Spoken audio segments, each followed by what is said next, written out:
اعوذ باللہ من الشیطان الرجیم بسم اللہ الرحمن الرحیم۔ تعبیر اور وظیفہ چینل میں خوش آمدید۔ محترم سامعین، آج کی اس ویڈیو کی وساطت سے ہم آپ کے ساتھ اللہ تبارک و تعالیٰ کے بابرکت ناموں میں سے ایک نام کا وظیفہ شیئر کر رہے ہیں، جس میں آج کا جو وظیفہ ہے وہ ہے النور۔ النور کے خواص اور فضائل اور برکات بے شمار ہیں، مگر ہم آپ کے ساتھ 4 یاروں کی نسبت سے 4 شیئر کر رہے ہیں۔ آئیے آج کا وظیفہ سماعت کرتے ہیں۔ جو شخص شب جمعہ میں 7 مرتبہ سورۃ طور اور 1000 مرتبہ اس اسم یعنی النور کو پڑھا کرے گا، انشاءاللہ اس کا دل نور الہی سے منور ہو جائے گا۔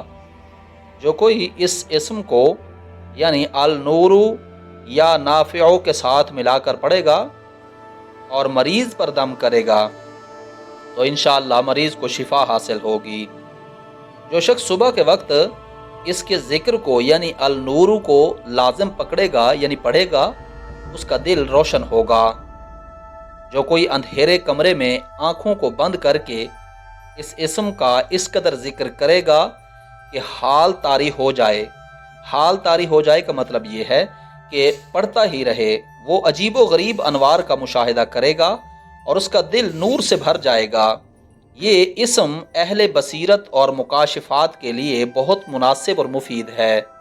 محترم سامعین، آج کا وظیفہ آپ نے سماعت کیا۔ امید ہے آج کی ویڈیو آپ کو پسند آئی ہوگی۔ آنے والی ویڈیو تک کے لیے اپنا اور اپنے اس چینل کا خیال رکھیے گا۔ تب تک کے لیے اللہ حافظ۔